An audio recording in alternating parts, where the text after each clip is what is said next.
Well, first of all, obviously, very excited about my first training camp as a head coach. And it's going to be awesome opportunity for me to live my dream and hopefully do everything I can to help our team live theirs. And so first and foremost, I certainly am excited about that and grateful for all the people that have given me that opportunity.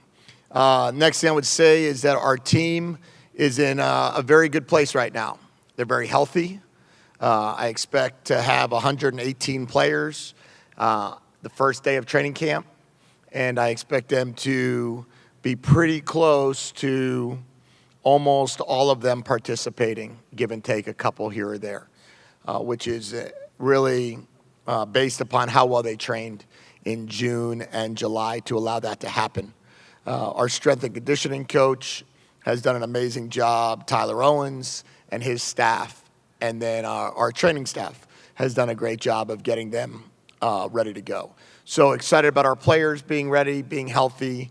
As everybody knows, we will be having what I hope to be as close to an NFL experience in a college town as possible. We will be having 6 training camp practices that will be surrounded by a fan fest experience.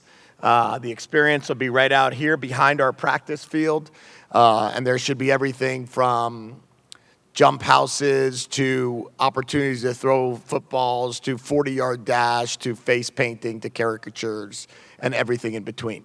Our goal is to get the entire Tucson community to come out and embrace the experience like they do in NFL camps. We'll have radio there.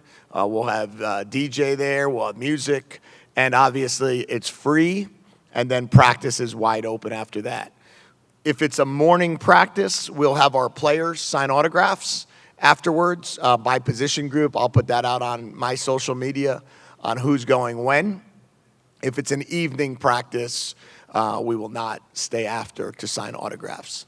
And we hope we get as many people as we can. I don't see why it would be very different from an NFL town when you can pack in thousands to watch a practice for training camp.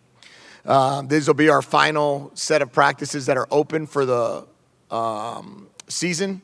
So training camp will have all of the practices open through August 21st. And then after that, we'll start closing them down to the public when we start game planning. And then finally, I would just say that we're healthy in regards to COVID. We are extremely high vaccination rate. I believe we're at 115 out of 118. So it's pretty cool that that's where our team is and every member of our staff. So to be able to have that, we're very proud of that. That gives us a competitive advantage in my mind, as we should not miss any time as a football team due to COVID. Obviously, if somebody tests positive on a breakthrough, then the rest of the team does not have to quarantine because they're vaccinated. And that's a huge part of it. So we're excited. Our team is ready to go. Our team is healthy. I think we have 9 or 10 offensive players and 9 or 10 defensive players coming to talk to all of you. We have all of our coaches available for you to talk to. And then what we will do is set it up just like we did in the spring. You'll get a position group and coach assigned at the end of every practice. And then I'll talk to you guys every other practice.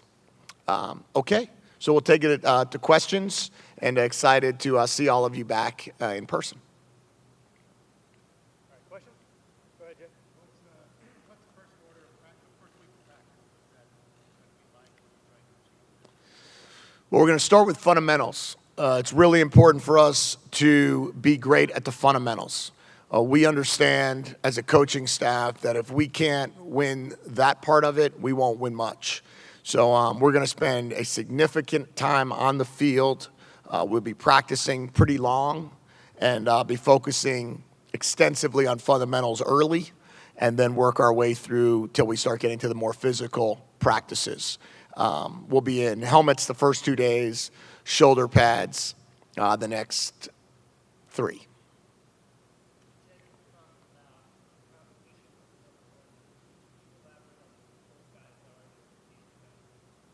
Yeah, there was The number 1 jersey was hanging somewhere up here.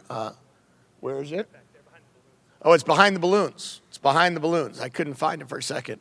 So, it's interesting. I'm not a big jersey number guy. It's kind of never been anything that I've been really excited about. But there was about 9 different players on our team that asked for the number 1 jersey. So as we talked as a staff on how to handle that, we said, well, how about you earn it? And that comes from off-season academics, community service, strength and conditioning, and training camp mentality. And if you've won on all 4 levels there, then you'll have a chance to take that number 1 jersey. So we got 9 guys in the sweepstakes right now. And I told them if someone changes their mind and they want to join it, they can join it. But they've got to be high GPA, high community service hours, never miss a workout, improve tremendously on their strength, drop their body fat, and compete in training camp. I'm sorry?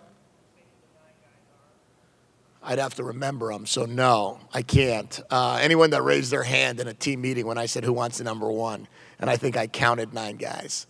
But I think they've gave their name to Brian Despain, so he's got that figured out. Jen, how physical do you want to see camp get? How much hitting are you going to do? Very physical, if we can. That would be the goal. Excuse me. I would say we understand it's about mental and physical toughness, and we have to establish that, especially if we're going to run the football the way we want to run the football. We want to play from under center, the way Don Brown plays defense. We want to be smart about being physical. We want to know how to stop at the whistle, but we're going to tackle. We're going to wear full pads as many days as they allow us to wear full pads. And we'll wear shoulder pads as many days as they allow us to wear shoulder pads. So I'm not expecting to shy away from a very tough camp. We expect to be on the practice field a long time every day. So be ready as you're planning your days. And hopefully we can get ourselves to a spot where we can build some calluses. And if we can do that, then we got a chance.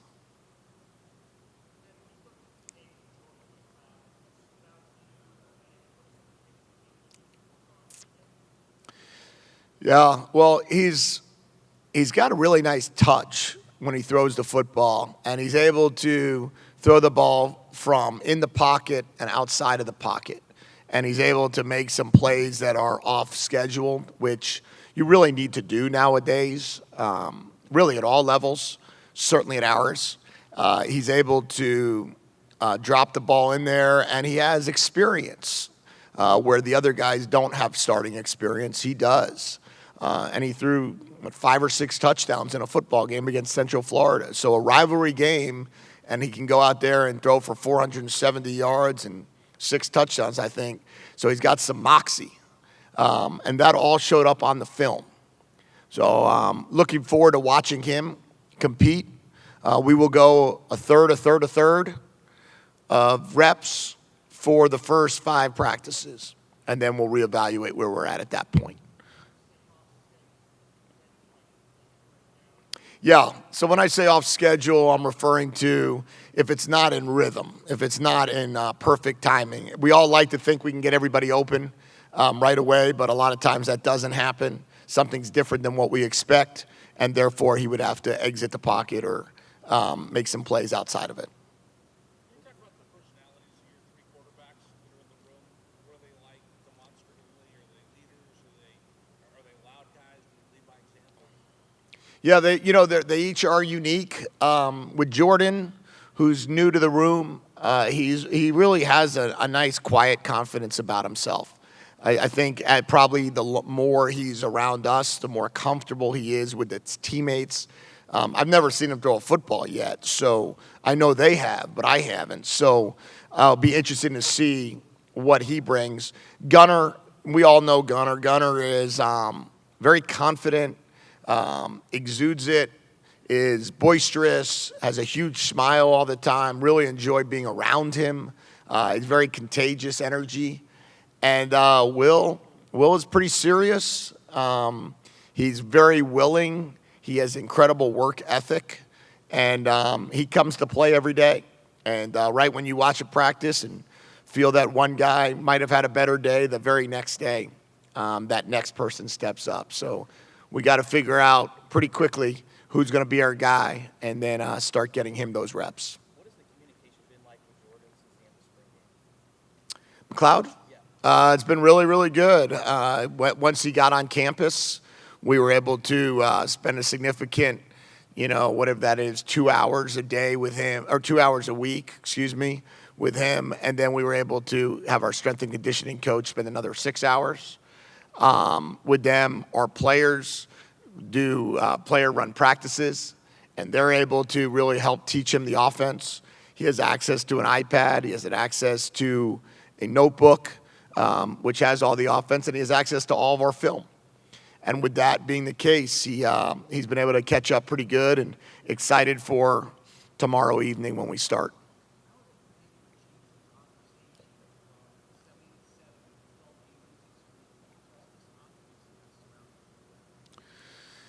Yeah, well, I like to say I wasn't here for what it was, so I don't try to spend a lot of time really harping on the past. There's a lot of things that go into the past, a lot of things that go into what's occurred.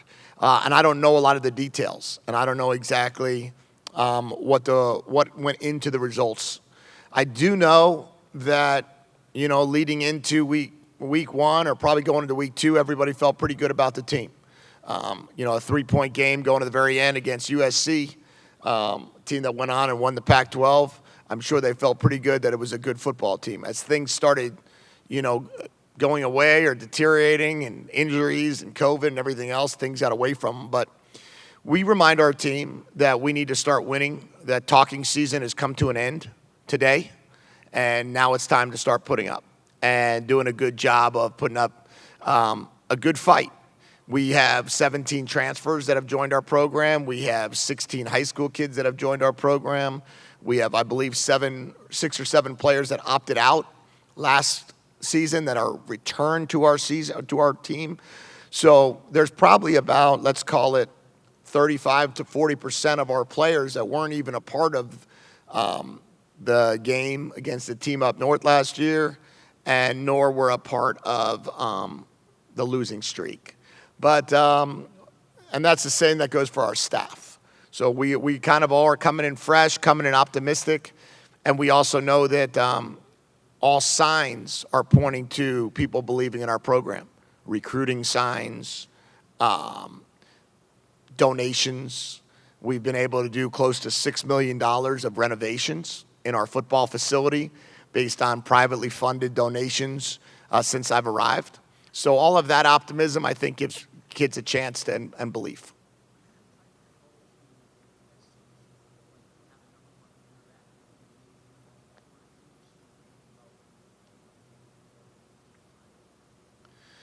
Yeah, I'm not. When we know who our starter is, you'll know who our starter is. There won't be. I'm not really into the gamesmanship, to be quite honest. I like to. I think the more gamesmanship you have, the more your team thinks that you're playing games with them. And I'm much more into open, honest communication. And when we know who our starter is, they'll know who our starter is, and then you guys will know. We'll just do it in that order. When you first started coaching, you were in the Arena League. What do you remember just about that time and your relationship with Kevin Guy? Oh, that's funny. Yeah, that I just saw that Kevin was here. It's kind of amazing. So Kevin was the DB coach of the New Jersey Red Dogs, and I was assistant to the general manager. No, I'm just kidding. What is it, assistant to what is the whole office show? No, I was like the nothing. So I came in, I was like an intern, and I think I was working with the wide receivers at that time. They didn't have a analyst, so I kind of did all the breakdowns of film. Kevin was young. He might have even been playing. Then he kind of transitioned. I can't remember exactly. But I saw recently that he was here running the show, and I look forward. I hope he comes out to practice. But I hope he comes, says hello. It'll be great to see him again. And then really, it was a great experience. Ricky Foggy was our quarterback, and I remember us scoring a lot of points, but that's kind of the Arena League.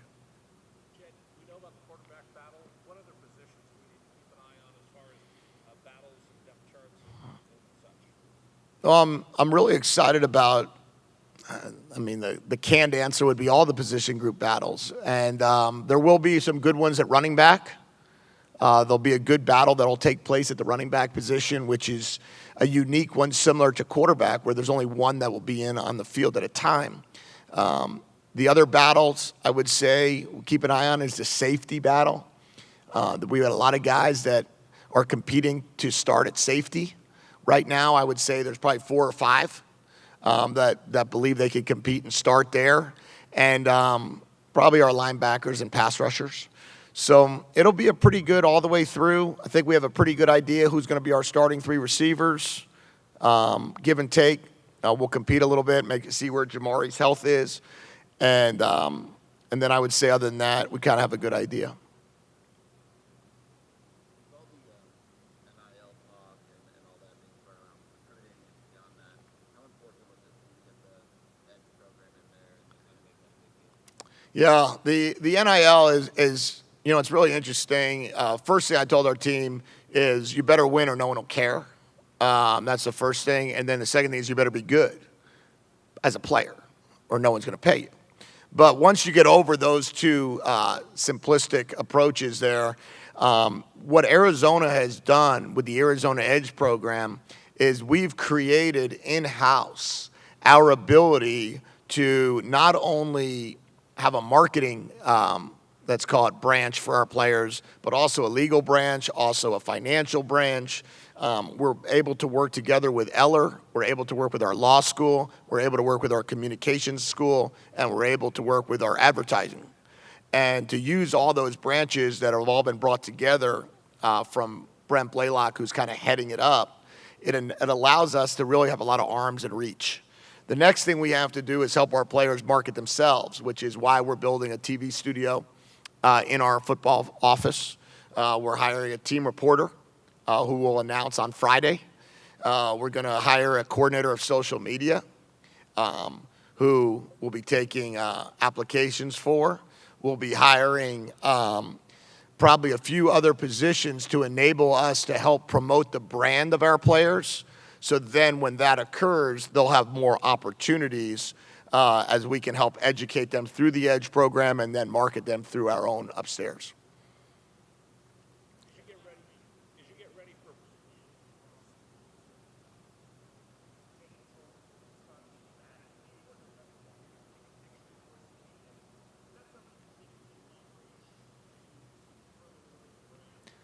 Oh, yeah. El Presidente is very famous in the world of who we're recruiting, right? We're recruiting the 16 to 18-year-old kids.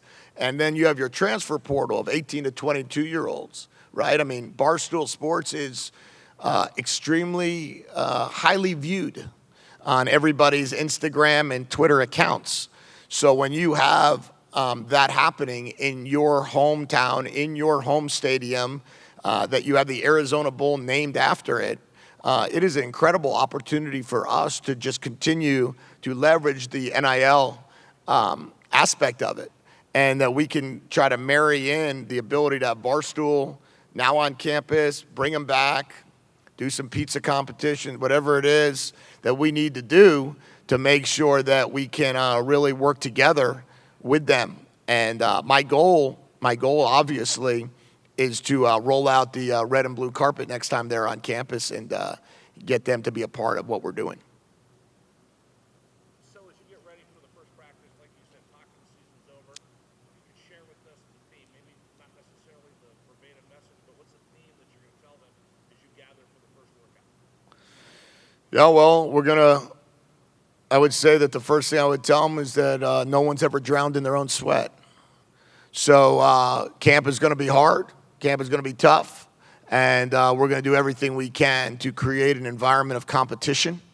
All of our values and all of our standards and all of our messages hasn't changed. Daily we talk about it being personal.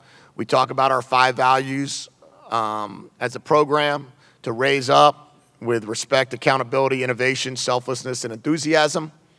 And we tell our players that competition is the central theme of our program. Those things will never change. That will be our message. We have a special guest speaker that will talk to our team tomorrow evening to kick off training camp, who has won a Super Bowl as a head football coach. And he's going to address the team in the same manner that he addressed his football team for 9 straight years as a head coach. And took over a team that was, I think, 5-11. Went to the Super Bowl 2 years later.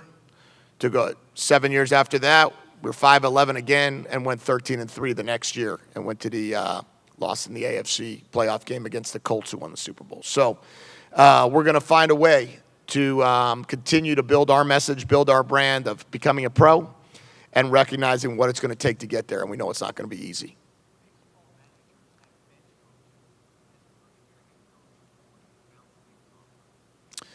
We have a staff of guys that I've worked with, some that have a lot of veteran experience, others.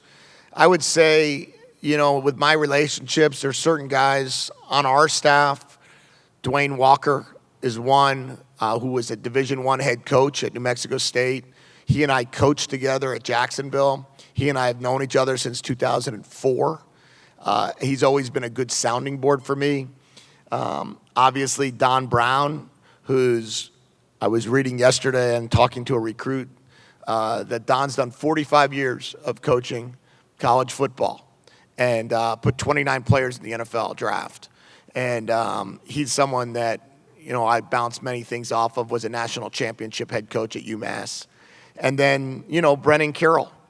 Brennan Carroll is, someone once said to him, how long have you been around football?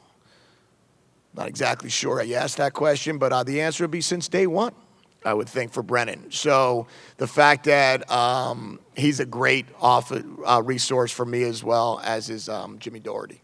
So those 4 guys are guys that I really bounce a lot of things off of, but I'm really excited about our coaching staff, what they know. And fortunately for me, I'm able to pick up the phone and call a lot of guys that have won a lot of games. And they've all answered so far. Regarding the players who aren't vaccinated yet, do you expect their status to change? And if it doesn't, do they have a different set of rules than the other guys as far as wearing masks, interacting with their teammates, etc.? Yeah, I'm hopeful. I'm hopeful that we're able to get our entire team vaccinated. I just think that'll be an incredible message. It'll be a great message to the world, to the state of Arizona, and to campus. But if there are a few guys that, for one reason or another, choose not to, the Pac-12 has come out with a set of guidelines, as has our own physicians. And the biggest one is non-vaccinated players indoors will wear masks. And that's through the Pac-12 guidelines. And other than that, they have to go through testing protocols that vaccinated players don't have to go through. And they additionally have to go through certain quarantine rules if they come exposed that vaccinated players do not have to. And they can't test out in the same way that vaccinated players can test out of close contacts. So the Pac-12 has given us pretty strict guidelines. Our team doctors have reiterated those guidelines, but we are in a very, very good place. The fact that, there'd have to be a lot of things that occur for those 3 guys to have to run into any of those problems.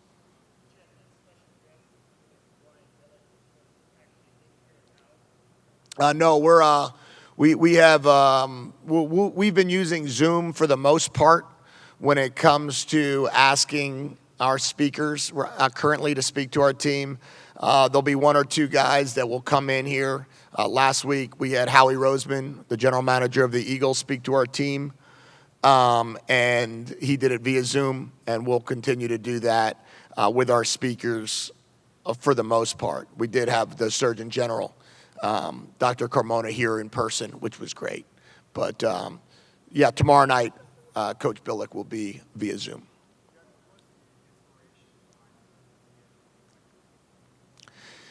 When I got here, there were certain things over the course of being on a lot of different teams and coaching and aspiring to be a head coach that I've written down on numerous notebooks. And one of them was don't just stop the education in the classroom. And when I got here, I had a chance to actually put in a program. One of the cool things about being a head coach is you don't actually, you could do these things now, right? So I thought it would be a really cool deal to let our players learn something not football, but in football. And not just you go to class, you do class, you don't go to class, you don't do class. So I kind of thought if we could find some cool speakers and then make it a little bit of a program that our players look forward to. I think early on they might have been like, what are we doing? But then as you start realizing you're learning and you're growing and you're developing as more than just a football player, and then you get to hear from some of the best at different fields, it might help them in life. And I think our goal, I've said it in the Pac-12 Media Day, if the only thing you want to do is coach football, try to get a job in the NFL. If you're into developing student athletes and 18 to 22-year-olds and help them advance, college football is the place for you. And for me, it wasn't just to be on the field and advance. It's academics extremely important to me, as well as helping them become more well-rounded. We got time for two more.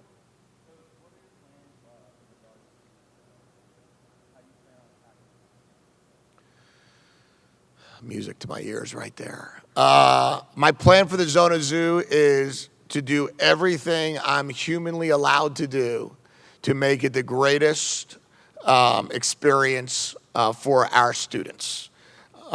Whether that be giveaways, whether that be we're hiring a DJ from out of town to come in and make it the coolest experience, whether it be improving the light show, whether it be making it more of a party atmosphere, all of it, like all of it. I mean, we have, 50,000, 60,000 students here.